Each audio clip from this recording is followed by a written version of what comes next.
आज ही के दिन मार डाले गए थे 42 मुस्लिम, जिसमें 31 साल बाद सजा हुई।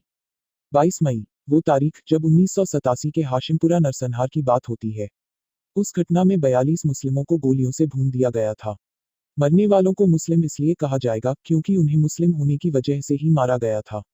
22 मई 1987 की रात थी। प्रांतीय सशस्त्र बलों पीएसी का URU 1493 नंबर का ट्रक चला जा रहा था। 303 राइफल लिए 19 जवान दूर से ट्रक पर खड़े दिखाई दे रहे थे। जो नहीं दिख रहे थे वो थे ट्रक में सिर नीचे किए बैठे 50 मुस्लिम लड़के। सब के सब घर से अलविदा की नमाज अदा करने निकले थे। इनमें से ज्यादातर घर नहीं लौटे। इतिहास में ये तारीख हाशिमपुरा नरसंहार के नाम से जानी जाती है। वो काला धब्बा जिसने हमारे पुलिस सिस्टम का खौफनाक चेहरा दिखाया। बिना किसी वजह बेगुनाहों को सिर्फ उनके धर्म के आधार पर कत्ल किया गया और 30 हजारी कोर्ट के सबसे लंबे ट्रायल में 2015 में सभी 19 पुलिस वाले बरी करार दिए गए। मारे गए लोगों के परिवारों को इंसाफ मिला 31 साल बाद। 31 अक्टूबर 2018 को दिल्ली हाईकोर्ट ने 16 पुलिस वालों को उम्र कैद की सजा दी। फैसला सुनाते हुए कोर्ट ने कहा, आर्म्ड फोर्सेस के लोगों ने निशाना बनाकर हत्या की। अल्पसंख्यक समुदाय के लोग कत्ल किए गए। उनके परिवार को न्याय पाने के लिए 31 साल तक इंतजार करना पड़ा। तब कांग्रेस पार्टी के राजीव गांधी प्रधानमंत्री थे। दूरदर्शी, मिलनसार और नई सोच वाले युवा राजीव, या वो राजीव जो शाहबानो मामले पर प्रगतिशीलता भूल जाते थे, जिनके लिए बड़े पेड़ के गिरने पर जमीन का हिलना एक सामान्य हलचल था। यूपी में वीर बहादुर सिंह की सरकार थी, कांग्रेस के हिंदुत्ववादी कहे जाने वाले मुख्यमंत्री।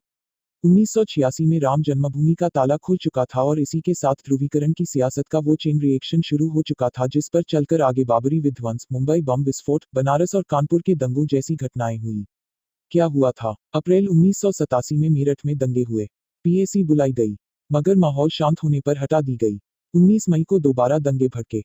10 लोग मारे गए। इस बार सेना ने फ्लैग मार्च किया। सीआरपीएफ की 7 और पीएसी की 30 कंपनियां लगाई गई।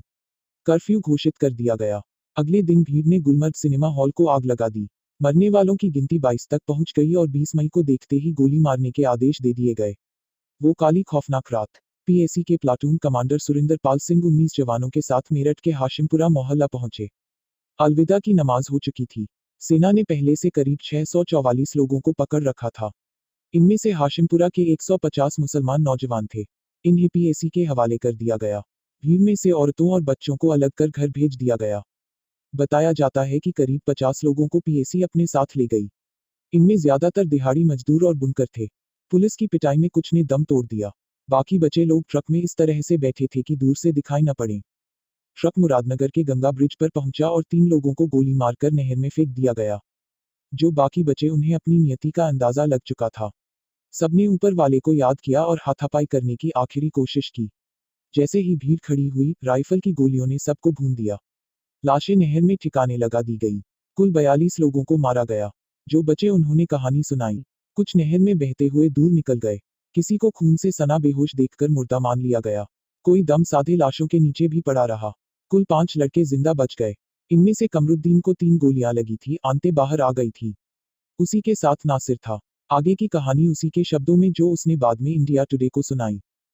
नासिर, साल 2012 में कुछ लोग आ गए। पूछा, तुम कौन हो? हमने उन्हें ये नहीं बताया कि हमें पीएसी के जवानों ने मारा है।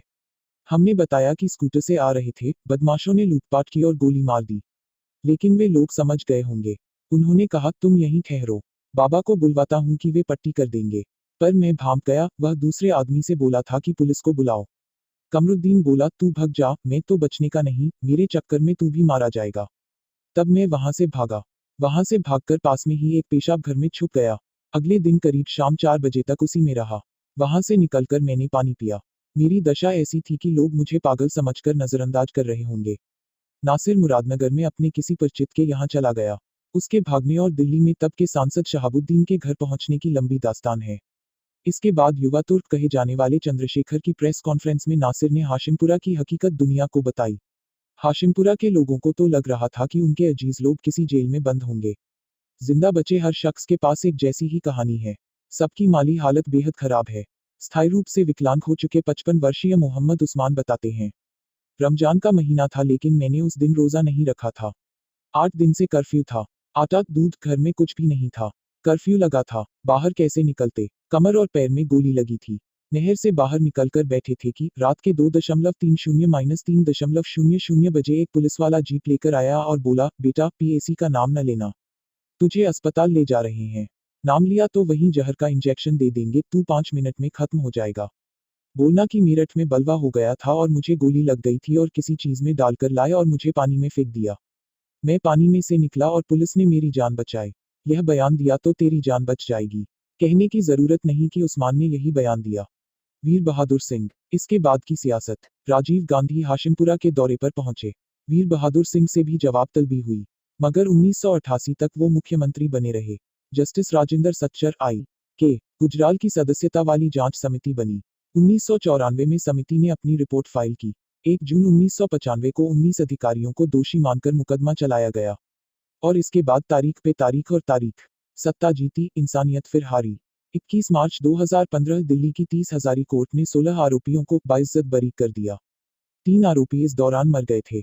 ये 30 हजारी कोर्ट की उस समय पर सबसे लंबे समय तक चलने वाली ट्रायल थी। 27 साल और 161 गवाहों के बयानों बाद भी देश के कानून को ये पता नहीं चला कि आखिर नहर में तैरती उन लाशों का जिम्मेदार कौन था। हालांकि इसके बाद वर्तमान उत्तर प्रदेश सरकार की तरफ से पीड़ित परिवारों को 5-5 लाख का मुआवजा दिया गया, मगर जो देश की धर्मनिरपेक्षता पर जो जख्म लगा उसकी भरपाई की फिक्र किसी ने नहीं की। इस मामले से जुड़ी senior advocate Rebecca John BBC के लिए लिखे अपने एक लेख में कहती हैं, इस मामले से सबक लेने की जरूरत है। जिंदगी, आज़ादी और नागरिक अधिकारों से जुड़े मामलों में जल्द सुनवाई होनी ही चाहिए। खासतौर पर तब जब पीड़ित गरीब या हाशिए पर खड़े लोग हों, तो हमारी वर्तमान व्यवस्था उन्हें न्याय नहीं दिला सकती। पुलिस वाले जब अपनों के खिलाफ जांच करते हैं तो कोशिश रहती है कि भाईचारे का बंधन निभ जाए। ये सुप्रीम कोर्ट की टिप्पणी है। सबसे मजबूत सबूत नष्ट कर दिए जाते हैं। प्रक्रिया को बिखेर कर खराब कर दिया जाता है। हाशिमपुरा में शामिल कोई भी जवान कभी निलंबित नहीं हुआ। कुछ को तो तरक्की भी मिली। पुलिस वालों की निर्लजता का जो खाका जिंदा बच गए लोगों ने खींचा है, वो बताता है कि इन पुलिस वालों को सजा का कोई डर नहीं था। आखिरकार ये बात साबित भी हो गई।